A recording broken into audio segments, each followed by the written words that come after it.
We are live. Welcome back, ladies and gentlemen. I am your host, Blake Ruffino. This is Are You Serious Sports. We hope that all of you are making it go, and we know that we are as well. Huge show in store for you tonight. So, in all of my years in doing this, there's been a lot that's gone down. You know, a lot of craziness.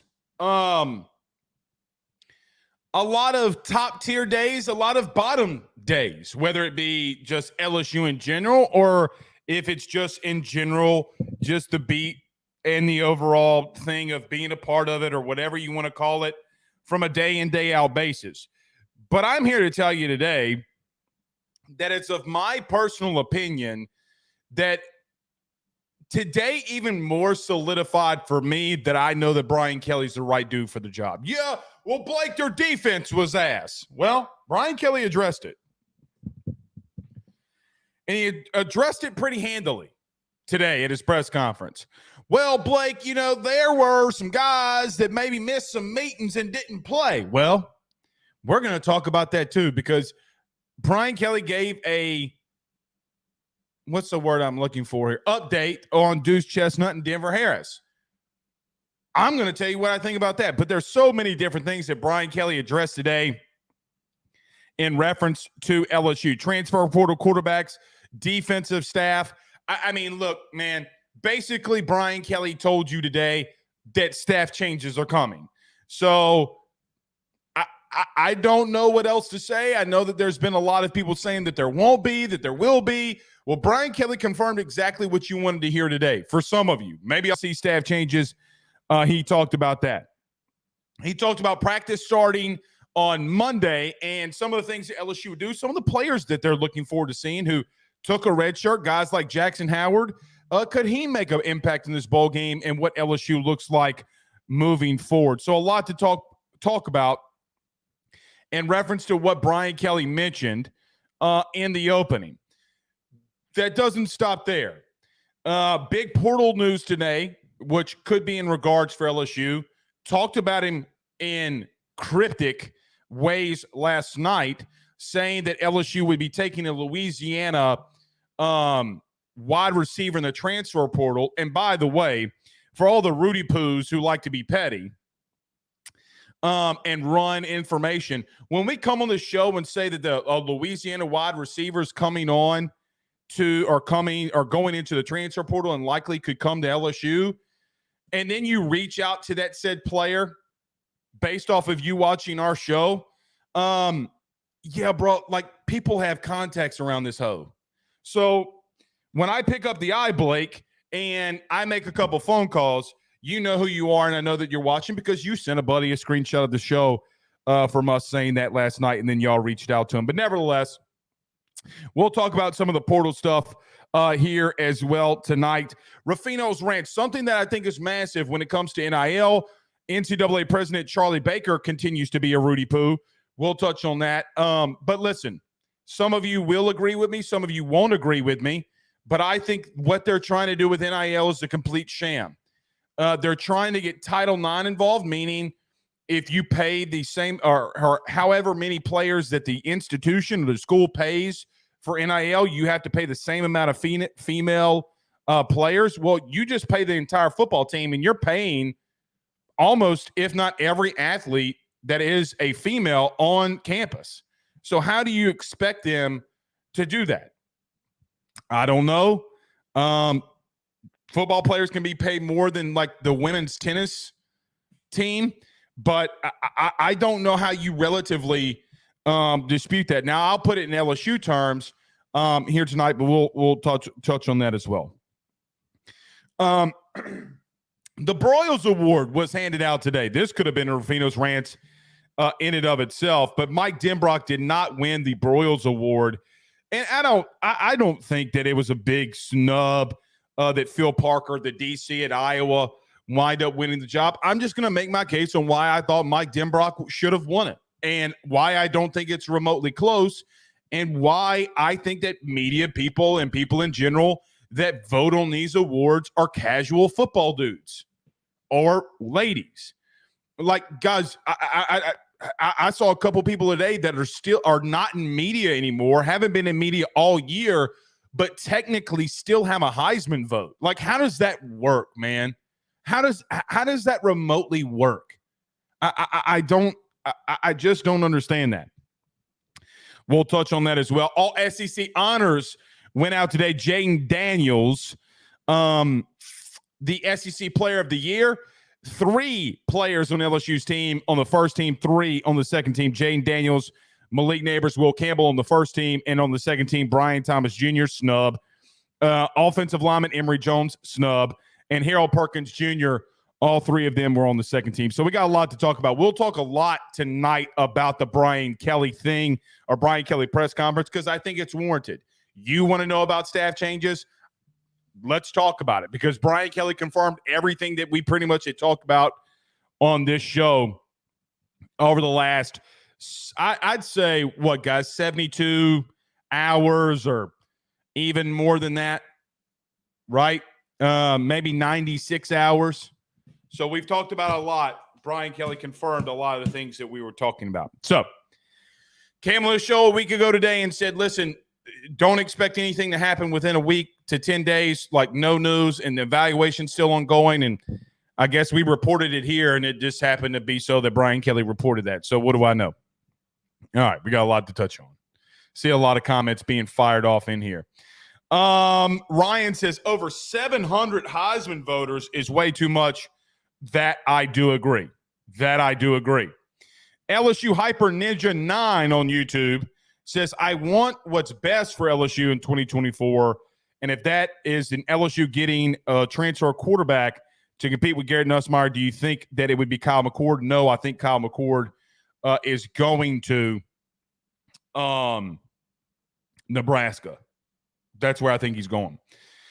Robert Richards says Jordan Gilbert is leaving Texas A&M. We talked about him last night on AOASSnetwork.com. Put in a pick for him on where we think he's going. Kevin Dunn says best press conference I've ever seen at LSU. I think it's up there. And look, solidified to me what I think all of us thought and knew about Brian Kelly. And why I don't ever worry about this ship getting fixed. He's got a lot of things he's got to do. There's a lot of development that has to go on in this program that I think is going to happen. There's a lot of, and look, we'll break it all down. But a lot of looking in the mirror is going to happen this year for the LSU Tigers. Danny England Sr. says Xavier Thomas, yes, the Mississippi State wide receiver has entered his name or will enter his name into the transfer portal. Look, he fixes instantly your return game. Like, you have to speculate about guys like Aaron Anderson. You don't speculate Shizite, not even close, when it comes to a guy like Xavier Thomas. He is one of the most explosive players in the SEC. He's in the portal. He's from Louisiana. You should have gotten him when he was in high school, and now you had the chance to go get him and make your wrongs right. Probably should have got him last year, but Aaron Anderson gets in the portal. You got a lot of wide receivers from the high school ranks. So, yeah, I think Xavier Thomas is not only I had people asking me, oh, he's not a take. Yes, he's 1,000% a take. Boogie Season says, hashtag Ask Blake, have you ever thought about getting into wholesale real estate? Is this Tyler Alexander's burner account? He says, I feel like you'd be good at it. You can make up to $25K plus in your first month. Man, that ain't me. You know what you can do, though, Boogie Season? Now, I don't know if this is a conflict of interest. It might be with Tyler Alexander. You can pay me $25,000 right now. I'll mention your name on the show every single night. Mention it 3 or 4 times a night. I'm not getting into real estate. I'll do, it's funny. It's funny you mentioned that. Me and my wife just met with our financial advisor tonight. That's why I was so late posting stuff. And then people jumping. You never know what people's got going on, man. Like, yeah, Justin says, if JD5 wins the Heisman, will he play in the bowl game? I don't think if he wins the Heisman or does or doesn't, I don't think. Guys, here's the truth. Jaden Daniels has zero business playing in the bowl game. I know you hate that. I know you hate every given ounce of that. But he has no business whatsoever playing in the bowl game. No. Justin says, can we get the troll out of the chat, please? Who's the troll?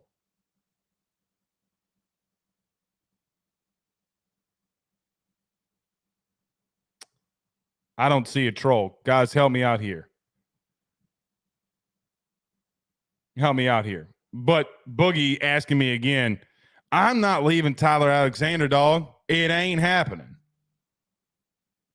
They ain't a god dang thing you could do to make me leave Tyler Alexander. Now, no, there's nothing. There's nothing. Kendrick says Rocket Sanders has entered the portal. Did he really? Did he just enter? Yes, indeed. Yes, indeed. I'll tell you this. I know you ain't going to like this. I'd offer him right now. I'd be the first call he got. The first call he got. Look who it is. He says, ouch. Tyler, I'm not. Tyler, I'm talking about with him. You my man, dog. Oh,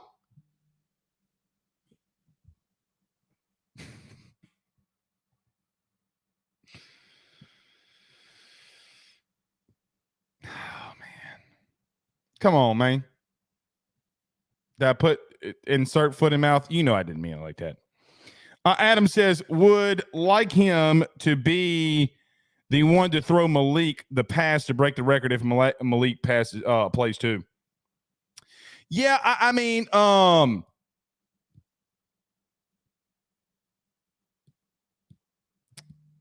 don't think he should play. If he plays, let him get 23 yards and let him get the hell up out of there. Let him sit on the sideline. Don't even let him practice. Let him stretch, do some stuff. No way. Jamie says, Carrier, Mississippi is in the house. Do you think Kelly eyeing someone on the New Year 6 teams or playoff teams for DC coaches? I do not. Not at the current moment. Not at the current moment, I do not. All right. Let me text Tyler Alexander during the break. Apologize.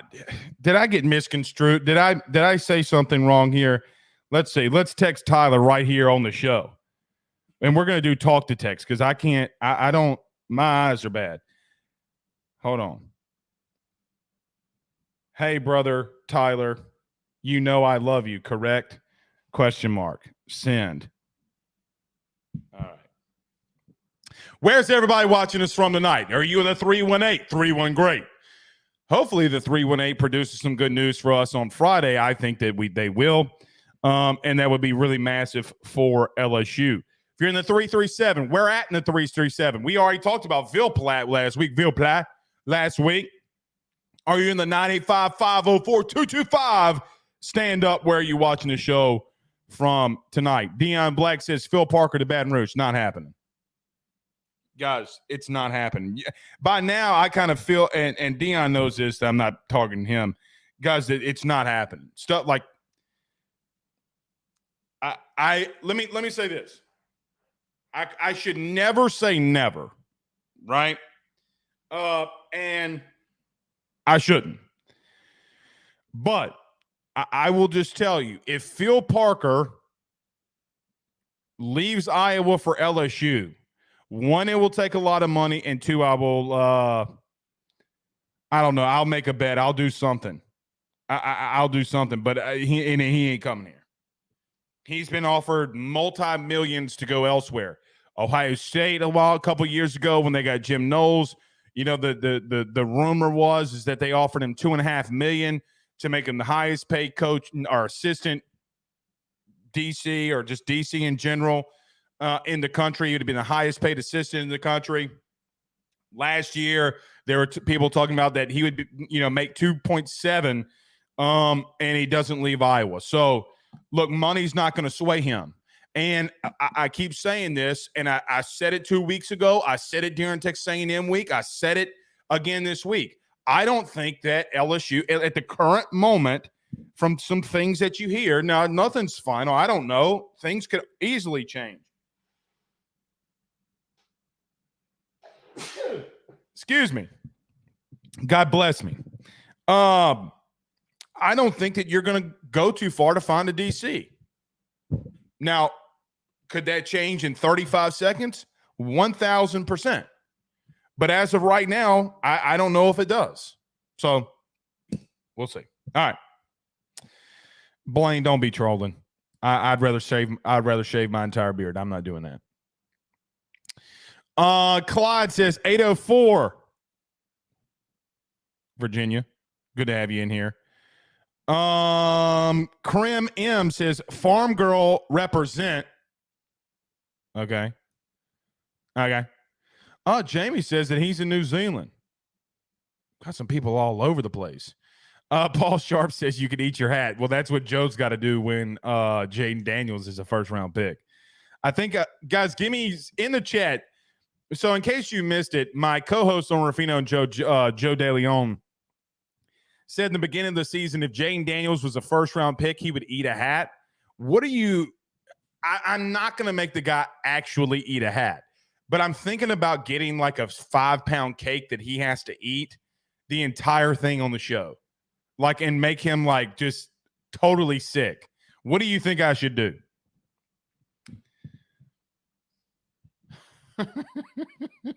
I can't say what I told him I thought we should do because it's not appropriate, but yeah, wouldn't be good.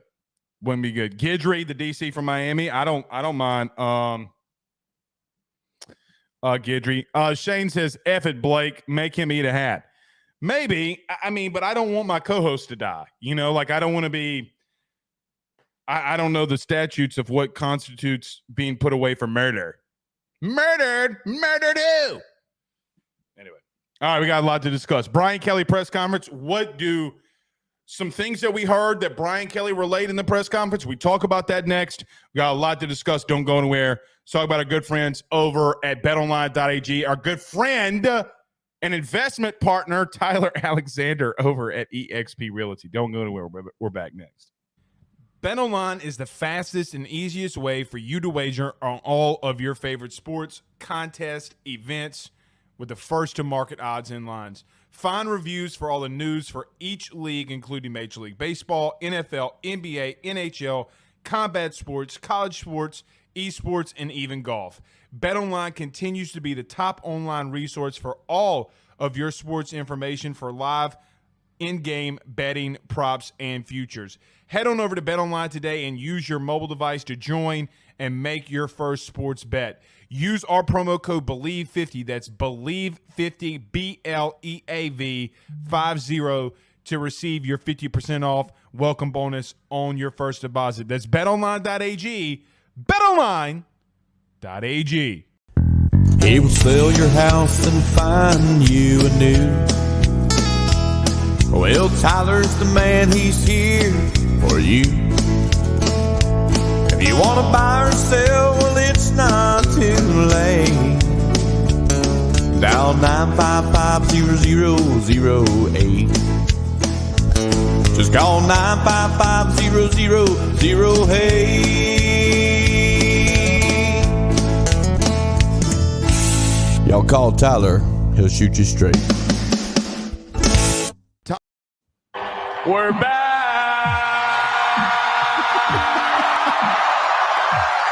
Tyler Alexander said he would slap me in the face if I turned down $25,000. He is correct.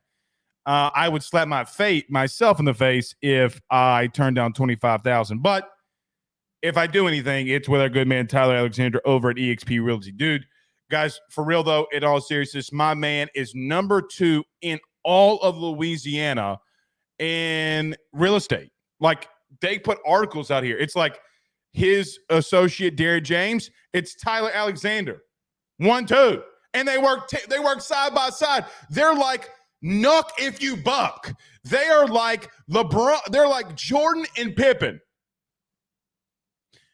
So they're like peanut butter and jelly. We got a lot to discuss. Brian Kelly. Let's do that again. Brian Kelly was at his press conference today and had a lot of, quite honestly, great things to say. He calmed the fan base down in 30 minutes. He told you what not only was true, but that you needed to hear, you should have heard, and that was all the truth. He didn't pull punches. Now, Brian Kelly has been here for 2 years. He was hired and announced that he was hired at LSU on November the 30th in 2021. So he's been here for just a little over 2 years. And in the 2 years of covering Brian Kelly, I have not heard a press conference better than that one. Now, you don't win at press conferences. You do not win games at press conferences on a mic. You don't. Not in his position. Probably a little ironic me saying that. But we're going to have to understand what he's trying to build here.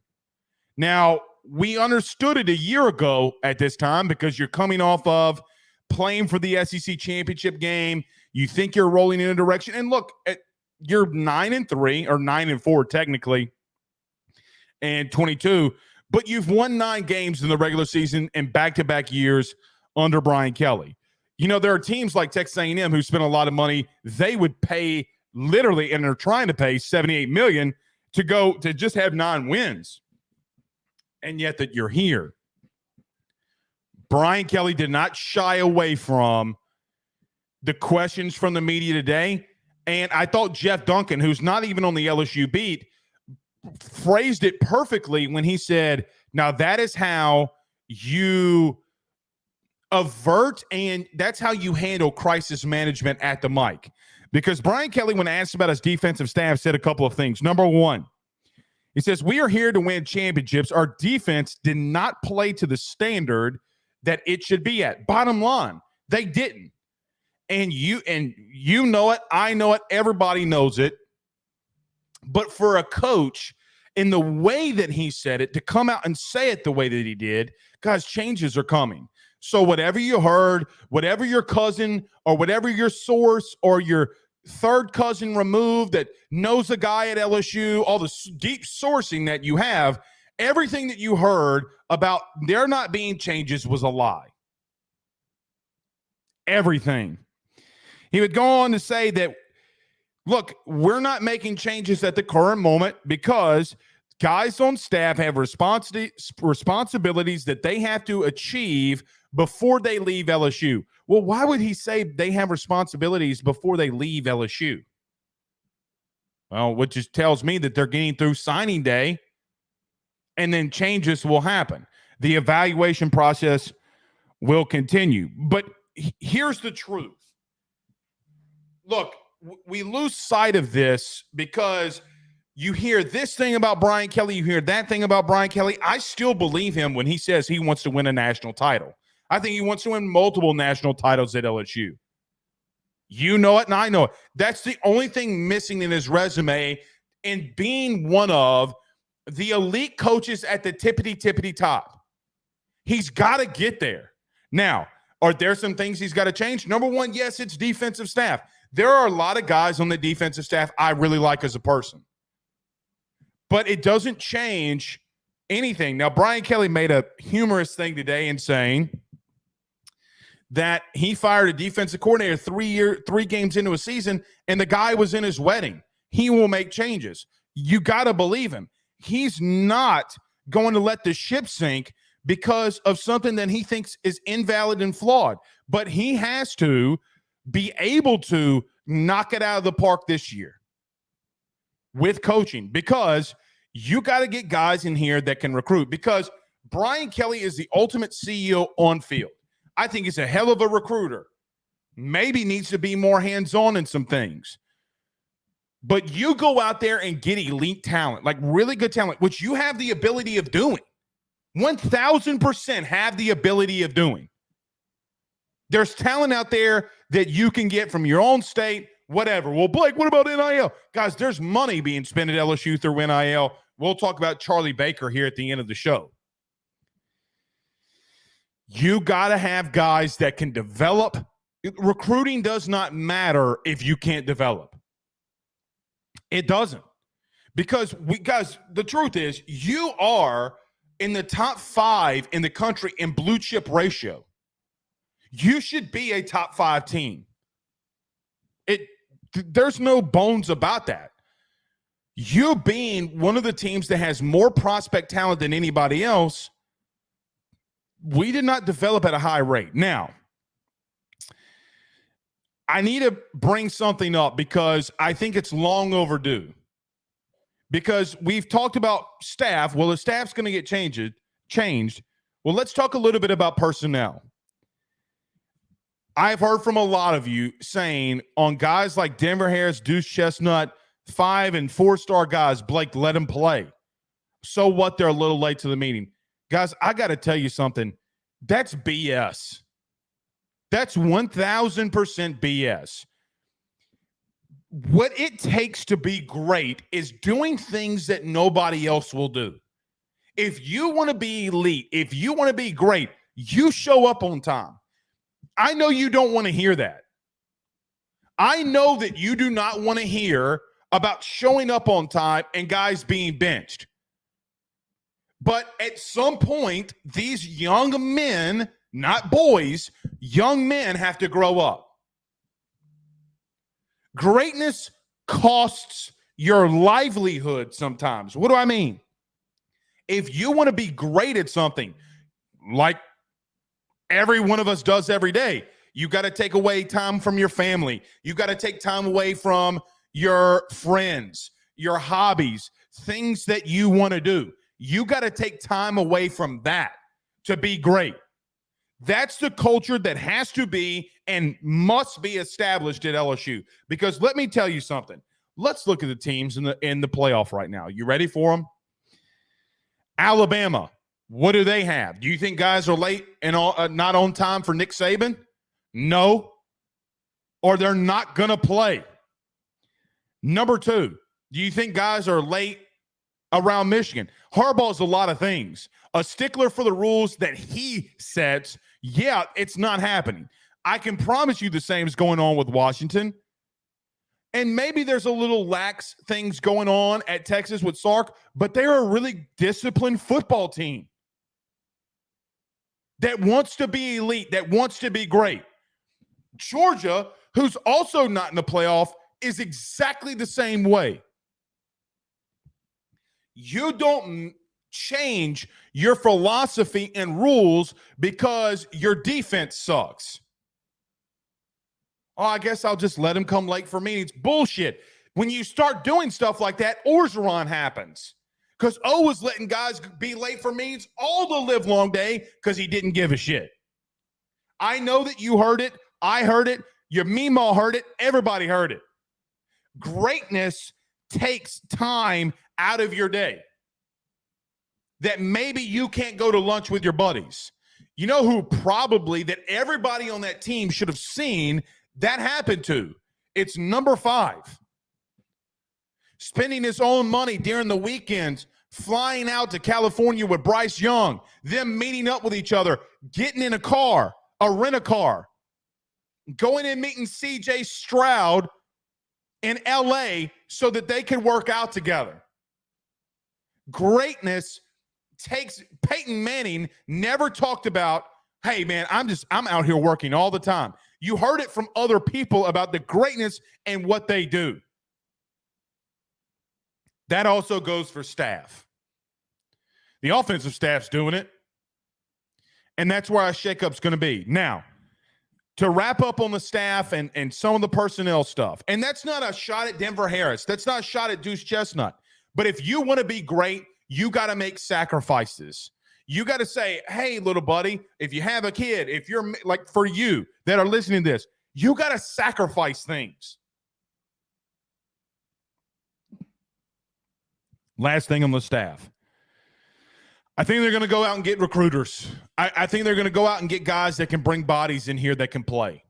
There are guys that are currently in the transfer portal that are from Louisiana that have gone to other SEC schools that can play. Maybe not all SEC schools, but some of them. You got to get D linemen. They're going to get them. You got to get corners and safeties. Well, there's 2 in the portal right now that I feel pretty good that you can lean on and go get. One from the SEC. Do other players get into the portal? They got a 30-day window just to enter. Are there guys from Louisiana that you have no idea that may enter the portal that you can go and get? Yes, yes, and yes. Because you got to replace pretty much your entire secondary. You got some guys there can play. I think Javian Toviano can play. I think Sage Ryan is going to return. I think Sage Ryan has gotten better and has been not too bad at the boundary. When you add portal talent to experience, great things happen. You know how I know? It happened in 2022 when you won the West. You had some bumps in the road, sure, but you have an entire offensive line that pretty much is going to be returning. You don't have the 2 top receivers, but you have dogs in that room. Possibly you're going to go get another one that not only can catch the football and didn't have an offensive system that fit him and Xavion Thomas. Let's go get him. Let's go get him. I don't think you're as far off as you think that you are. What do I mean? I don't think LSU, even though that this year was so bad and things were bad defensively, I don't think from a talent standpoint, you're as off as you think that you are. Well, Blake, the D-line was really bad. The linebackers were bad. I get it. But historically, when you start building the way that they are building and gain, guys, a lot of these dudes next year are going to be the core of their team is going to be juniors and sophomores. The core of it. But they're going to have a lot of seniors that's returning too. You're adding in a lot of freshmen. Guys, you're closer to the 85 scholarship limit than you've ever had. You're probably going to see guys hit the portal that you're like, man, I didn't think that he'd hit the portal. Only because, look, you're at the 85 scholarship limit. Now you got to coach them up. Now you got to develop them. Because if you don't, then we have issues. I think that they will. I 1,000% will. Now, I'm going to say this too, because Brian Kelly said that he thinks that of the players that can return, 10 of the 11 on defense are going to return. And people said exactly what Brian Kelly mentioned in his press conference. Well, if those guys are returning, that means that your defense is going to be any good next year. That's not historically true. History in college football tells us that when players continue to gain experience and continue to play games, historically they get better. And if there's any team in the SEC that can say that, and you know it to be true, guys, LSU is that place. It 1,000% is that place. You've seen guys like Burrow do it. You've seen Jane Daniels do it. Blake, those are quarterbacks. What about Damone Clark? What about Rashard Lawrence? What about Patrick Queen, Jacob Phillips? You've seen guys. What about Brandon Taylor, who's been on this show? You've seen guys develop. Sometimes you got to give them time to gain experience and get more mature into what they need to do. Does it suck? Was it a down year? Yeah. But I'm going to tell you, you're not going to like me saying this. I've said it before. If the outright down floor, meaning the worst that you can do, which I don't think you can get much worse under Brian Kelly than what you are. Now, can you? Sure. Did Brian Kelly have a 4-8 season? Sure. That had a lot of other things to do with that were out of his control. If 9-3 is your floor, I can't wait to see what the ceiling is. Because I think that they're managing and doing things at floor level. I don't think that they have taken that next step. Even though offensively they have, defensively they stayed stagnant and didn't do anything. They didn't develop. You got to get new blood in there.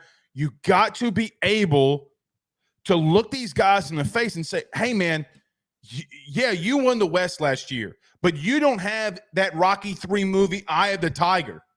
The offense did. Defense, guys, I'm going to tell you, look at any show that we did during the quote-unquote offseason, the non-playing portion of the year. What did I come out here and do and say? Wrote article on top of article on top of article the entire summer. You can go over to ayssnetwork.com/forum and read it for yourself. I went back and checked it today just for reference. June the 3rd. Hearing things about going early summer about what is going on with LSU. Hearing the offense is hitting it on all strides. This is a quote from me. Hitting it on all strides while the defense continues to struggle.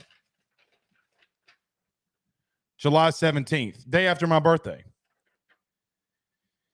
Defense continues to struggle. I don't know if there's anybody in the country that can guard Malik Neighbors. Wonder how that played out. Last line in there. Today, I put $100 on Jaden Daniels to win the Heisman. Because if it is remotely close to what anything that I'm hearing, he's going to win the Heisman Trophy. Sometimes when somebody tells you who they are, you got to believe them. And I do think that this staff believes that this defense is going to get turned around pretty quickly because of things that they're going to do in the portal and because of things that they're going to do on staff. I tend to agree. It's not all Brian Kelly said. He was asked about a transfer portal quarterback, and he lit up about this question.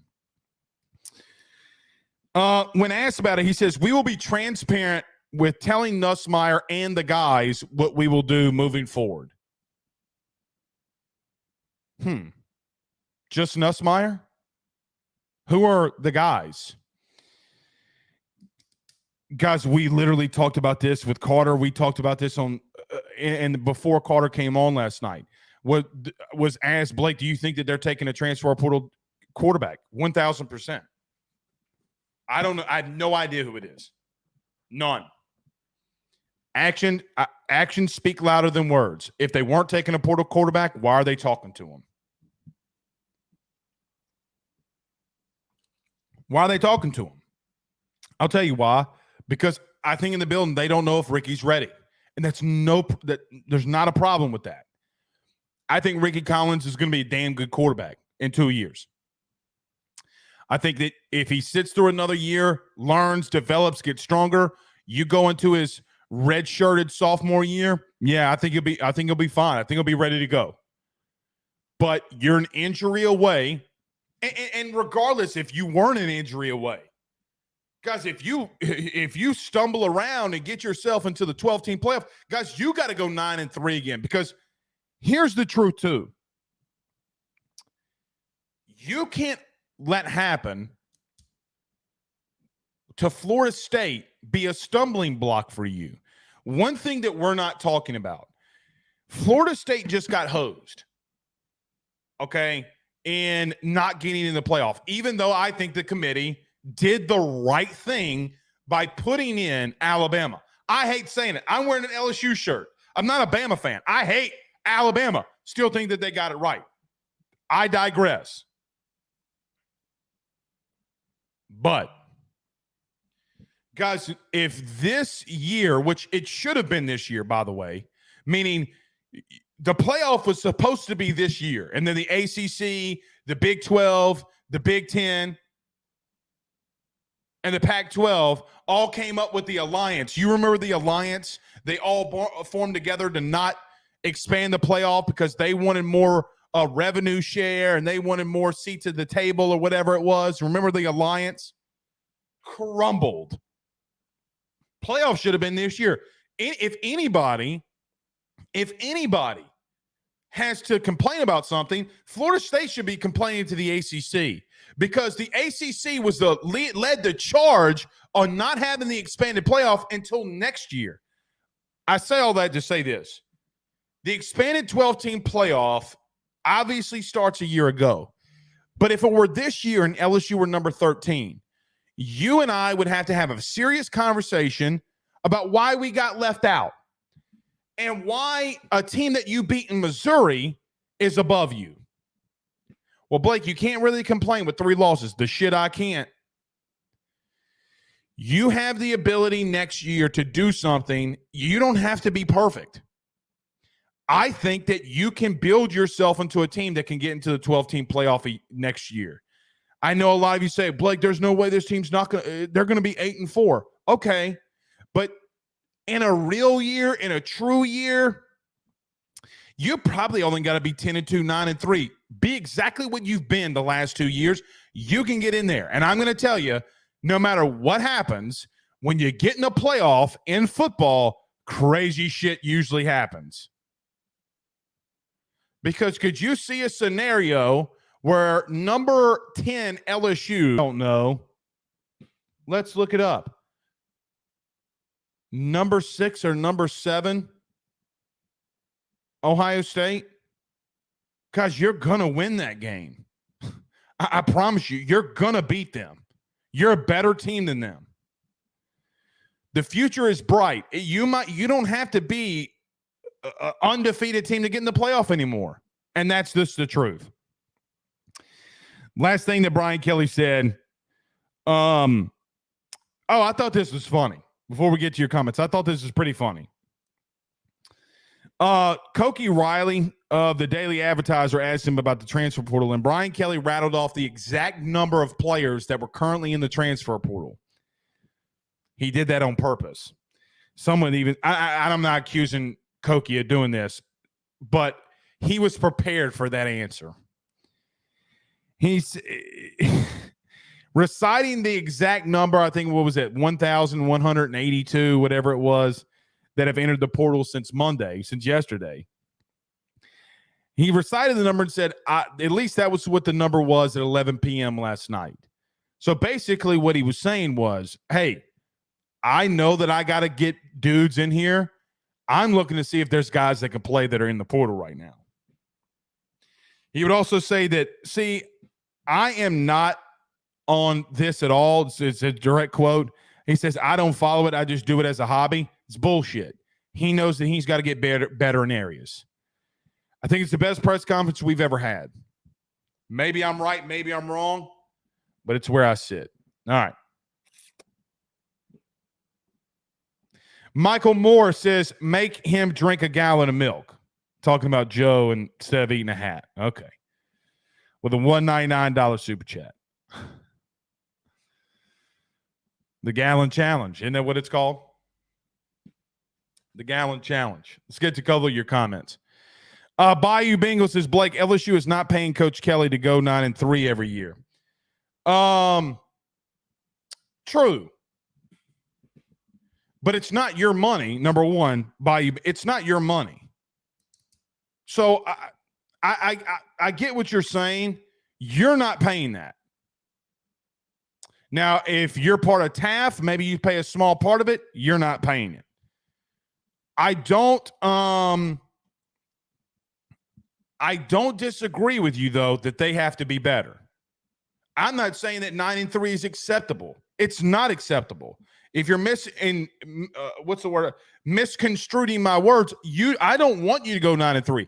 I'm just telling you the God's honest truth that, guys, if you're going 9-3 again next year, me and you are having a pretty pissed off conversation, are probably in agreement, but we're both pissed off about why LSU's not ahead of Missouri. Missouri played Tennessee Tech, Rudy Poo Tech, Rudy Poo State, Blue Mountain Valley State. They played outside of Kansas State. They played ass cheeks in their non-conference. They didn't test themselves. They played Memphis.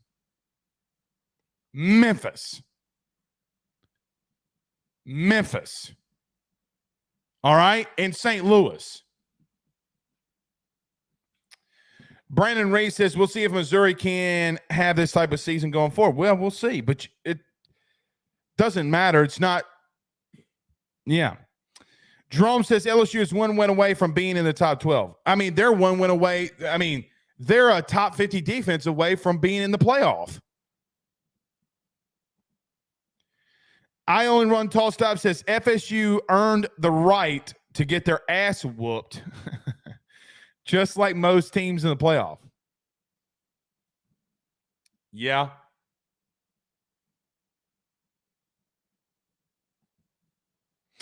David says, can we get Cam Ward? No, I think Cam Ward's going to Ohio State. Blake Morgan says, what do you think about KJ Jefferson? I don't I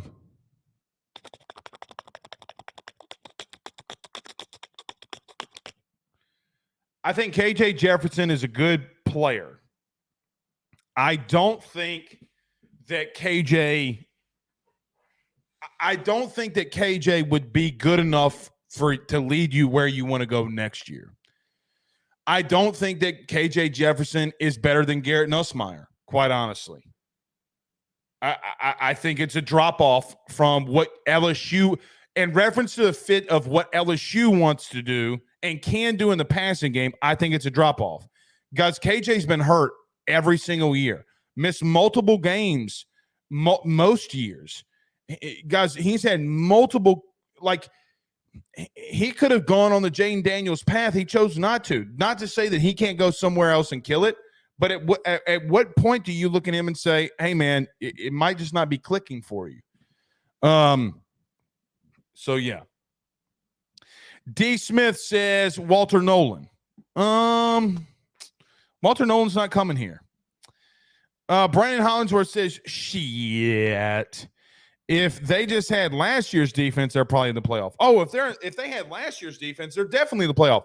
See, here's what people forget, and why, you're like, fire Steeples. Well, number one, Steeples isn't calling the scheme. And to be real with you, I know a lot of you don't like Kerry Cooks.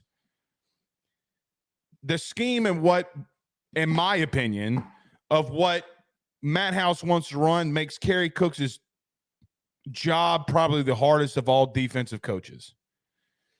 Because he's having to I'm going to leave that alone. I'm not out on Kerry Cooks yet. I think Kerry Cooks is doing all right. Now, they got to get better.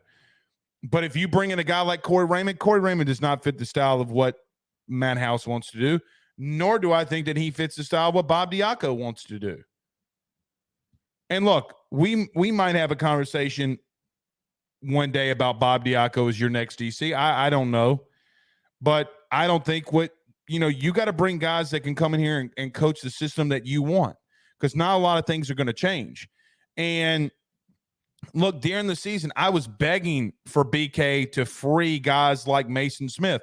Guys, you're just letting him contain and not truly rush the passer on third down. That's horseshit. Like, that's a Matt House special. It's not going to work. You got to let him get it. If your quarterback breaks contain and is fast enough and athletic enough to do it, well, put a goddamn spy on him.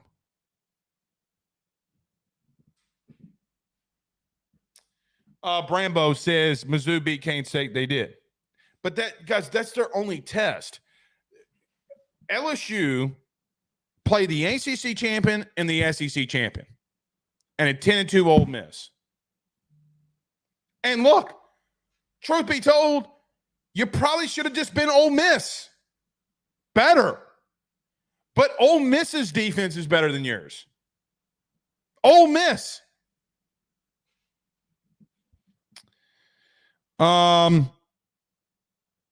Yeah. Yeah, I don't know. Saw some questions in here about Bob Diaco. Look, I don't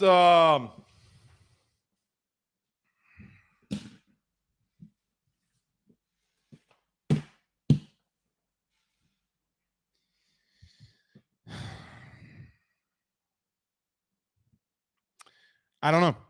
We'll see. I just think that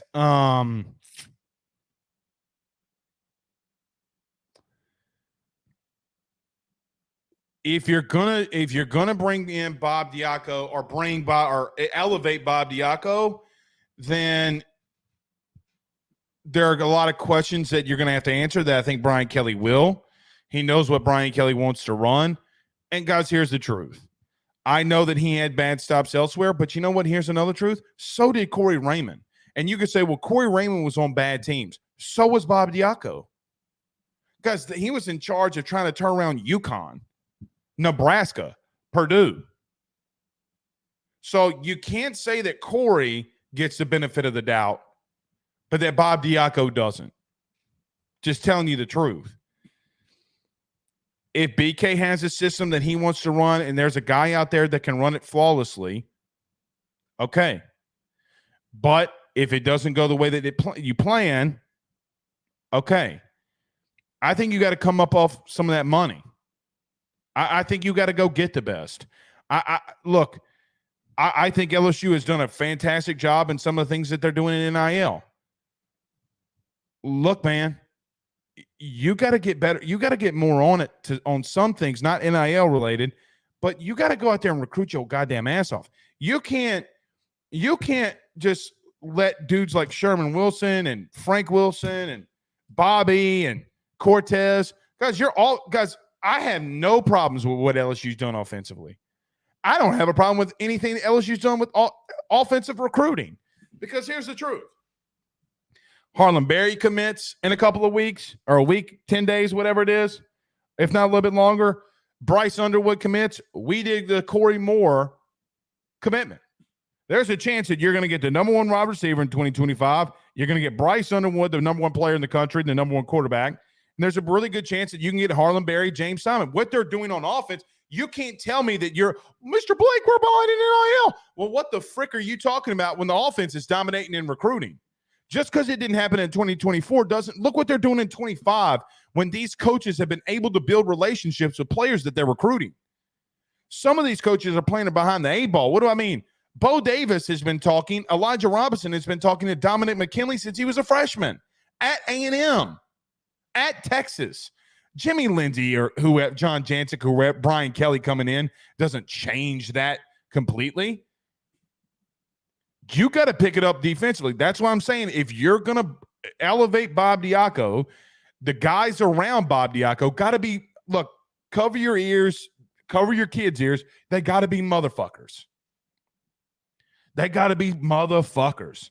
They got to go out there and recruit. That's just the truth. You can't rely on one man or two men to do everybody's job. It cannot happen. That's why they're getting their asses gone bacon. By the way, did any of y'all have pecan pie for Thanksgiving? Anybody have pecan pie for Thanksgiving? I didn't get any. All right, Krim has back-to-back questions. Blake, why say all year that you have two quarterbacks that can win a national title? Then once Jaden leaves, you hit the portal for a QB, because the QB transfer portal has nothing to do with a guy or a person coming in to start over Garrett Nussmeier. It has everything to do with depth. Again, think about it like this. Think if by whatever chance of the imagination, you are a 10-2 team next year, and you're potentially wanting to be, you're on the fringe, or let's just say 9-3, and you're on the fringe of being a top 11 team. And Garrett Nussmeier goes down like Jordan Travis, knock on wood, don't want that happening. You got to have somebody that has a little bit of experience, that's coming here to be developed, possibly will sit a year. Like, there's guys out there that will sit a year to get developed and then be the guy going forward. But you got to add depth there, because if Florida State should have told everybody in the country, take as many quarterbacks as you can, especially ones that have experience. So I think Garrett Nussmeier, unless something changes or he gets beat out, Nuss is going to be your guy. I'm not. Brandon, I'm sorry, buddy.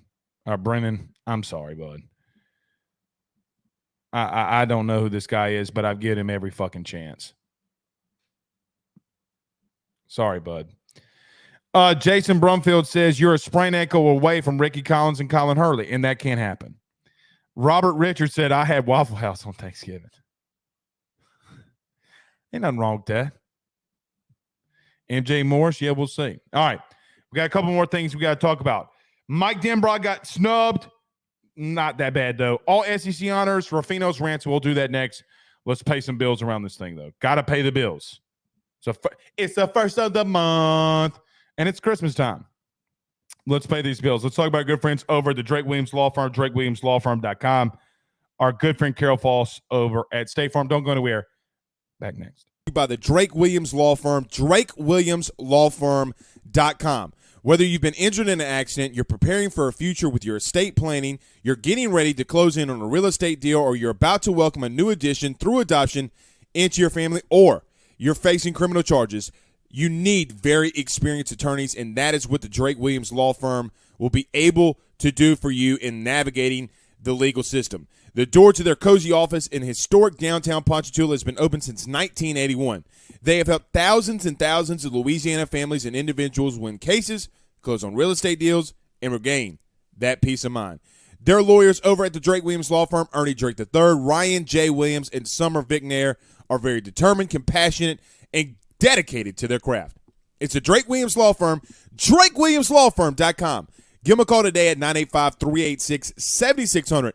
Tell them your good friend Blake Ruffino at AYS sent you on by. Guys, you might know my good friend Carol Foss and all the great service that he provides over at State Farm. He is your good neighbor after all. But did you know State Farm has surprisingly great rates as well? Along with the great neighbor service, State Farm agent Carol Foss has surprisingly great rates for everyone inside the state of Louisiana. So call him today at 985-395-4300, 985-395-4300 for all of those surprisingly great rates on auto, home, and life insurance needs. Like a good neighbor, State Farm is there, and individual premiums will vary by customer. All applicants subject to the State Farm underwriting requirements. Bayou Daiquiris at Bayou Bowl and Go is owned and operated locally by Steve and Lisa Bean. You can find them at 1512 North Highway 190 in Covington, Louisiana. That's 1512 North Highway 190 in Covington. The North Shore's first crawfish drive-thru is about to step it up another notch by bringing you drive-thru daiquiris as well. You can call in your order today at 985-888-1914, 985-888-1914, because you know what? Daiquiris and crawfish, it's a Louisiana thing.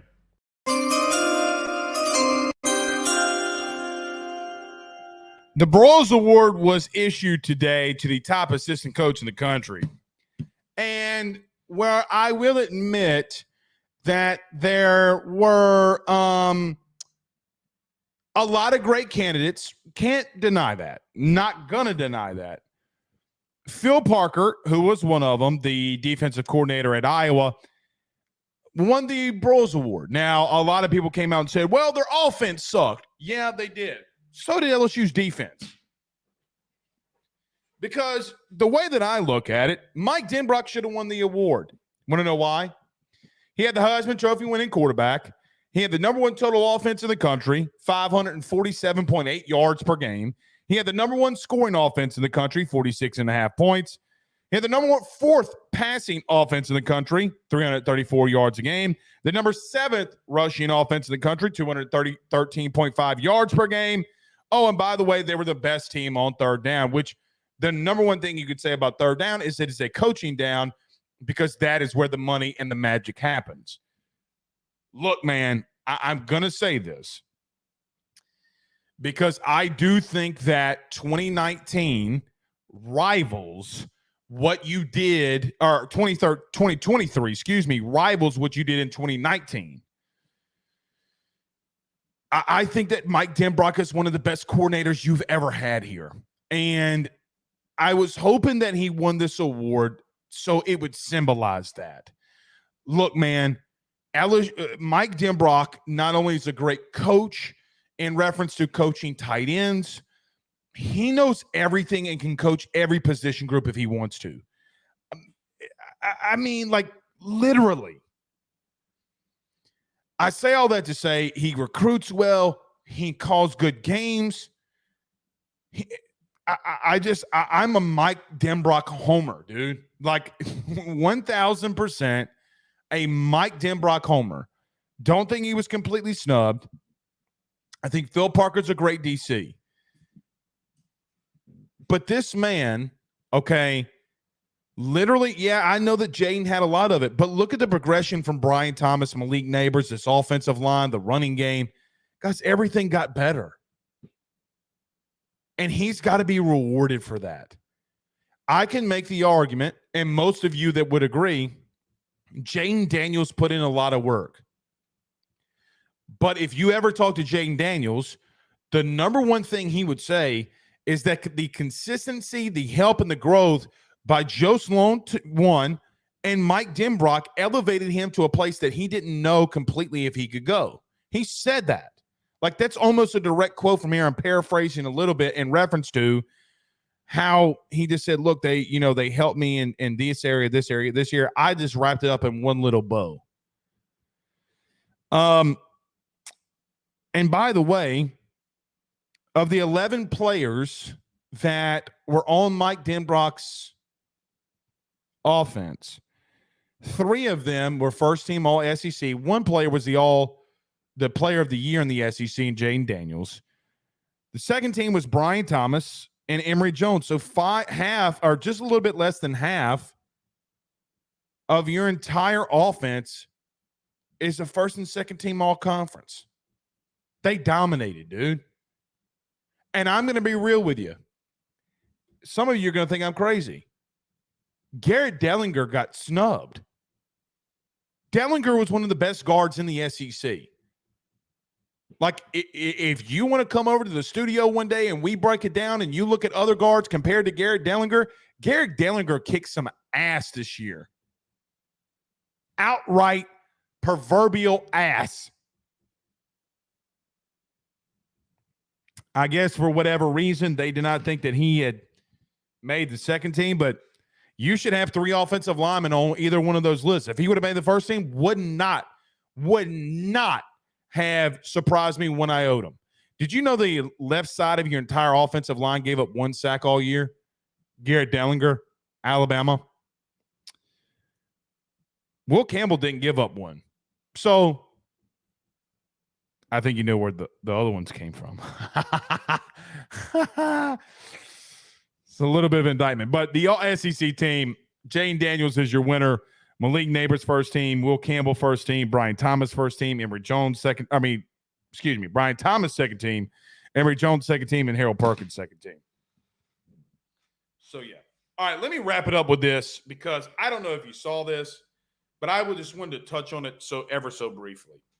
So there's a lot going on in the NIL game.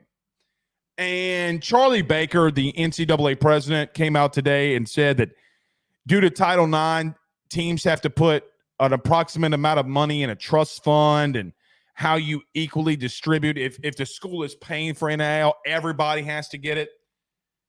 That's a legislation that he's trying to pass because of Title IX. That he wants everybody to be paid equal. Now, the way that he explained equal is not necessarily the definition of equal, but this is what he said. If 100 players get paid, 100 female athletes need to be paid. Okay. Title IX, I'm with you. Is what it is. If the school's paying it and it goes based off of scale, sure. Okay. But let me just ask a very simple question. If the football team generates $90 million a year that you can spend the money off of, shouldn't the football team get that? Because it's the football team that is generating the money for all the other sports. Every other sport at LSU, not named men's basketball, baseball, and men's basketball might be in the red.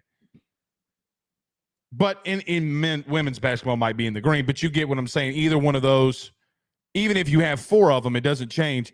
Every other sport at LSU is in the red. And what football does generates and provides money for everything else. It provides money for baseball, which, by the way, takes a big chunk. And that's why LSU baseball, you spend the money that you do, and it makes the profit that it does because there's a lot of money spent there. Same with the basketball, same with women's basketball and men's basketball. I am not saying that Title IX should not be applied here. What I'm saying is, as someone who's been in law 12 years of my life, what I would say is, bottom line, it's not going to work like it's not. They're not going to side with him on that. I would be shocked if they did. Maybe there's some backdoor political moves that he does. But if a school is in the red, they're already providing more than that person should be paid. It's also called a tuition or a scholarship check for most of them. Some of them don't get it, but one entity, really three entities, are providing all the money for the rest. One big entity provides the money for everything else. How is that fair to the football players that, hey, if you get paid, so should they? So everything that goes on the football field, if the university pays those football players, that female athletes should be paid. I want female athletes to be paid. Now, I know what some of our lady viewers are saying. Blake, you're a hypocrite and you're an asshole. Let me flip it on you for a minute.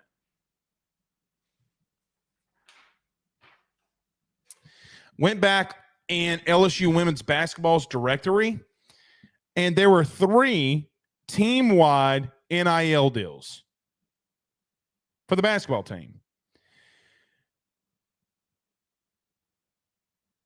Do the men get paid off of what the women are bringing in NIL?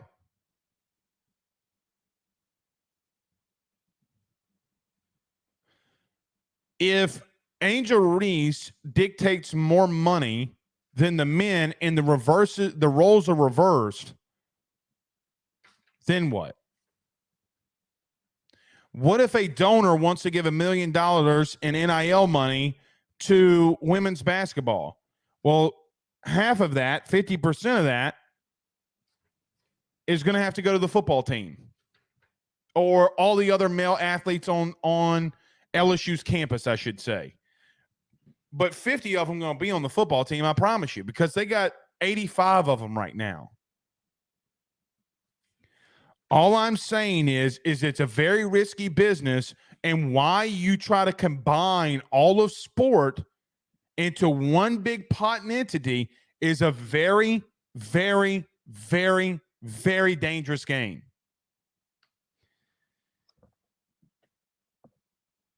You know what they should do? Let me tell you what they should do. I think it's pretty simple, to be real with you. I think that the NCAA and the federal government should say one thing and one thing only.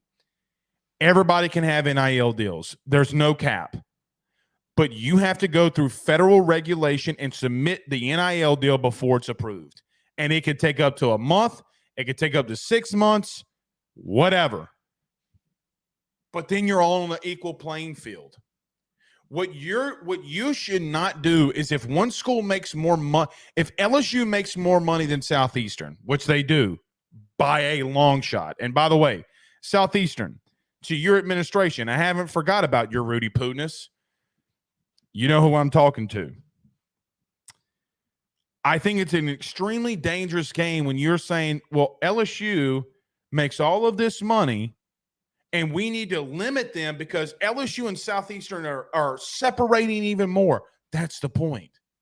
You shouldn't be able to dictate what Southeastern should do. And you know what? Southeastern needs to go out there and be better. Their athletic department, I'm going to be honest with you, is below average. It's subpar. It's below average. They're not doing shit. They have no idea what they're doing up there. So, it is what it is. They'll get mad at me at that. I'll get my credential pulled. But you know what I got to say? I don't care. All right.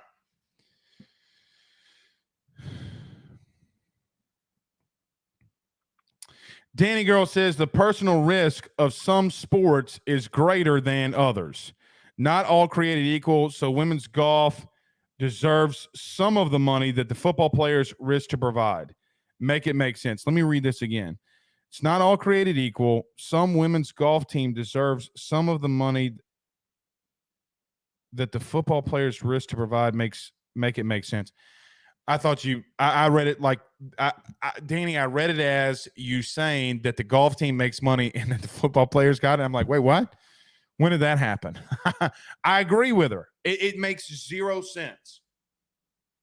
I don't understand how. But by the way, Danny, and to your point, it's already happening, right? Like women's tennis is provided strictly based off of the money that LSU is on. Now, I'm going to tell you a deep, dirty little secret. You ready? Here's the truth. You ready? No team or sport at LSU is in the red. Let me explain. Women's tennis, men's tennis, when they got to go and pay for something, they don't go into debt to do it. They get an annual budget, sure.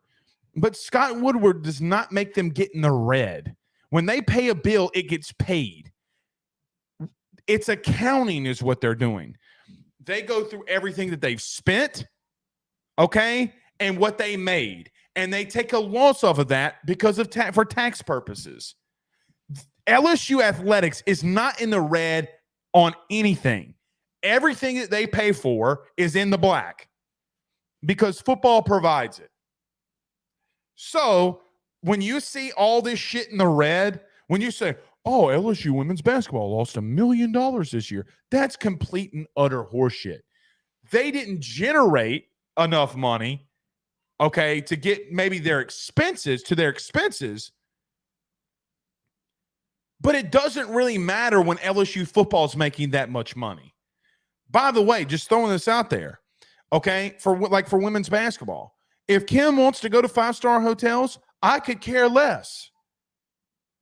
But if somebody wants to provide NIL and the school wants to provide NIL, why should the football team take a pay cut, which it would be, so that every other player can get paid off of what they do? I don't pay my money for season tickets, or you pay your money for season tickets, or anybody pays their money for season tickets. We're paying for football. We're not paying for women's golf. All right. Yeah, Olivia Dunn's making more money than, on oil tycoons. Anyway. All right. We're out of here. See y'all tomorrow. Peace.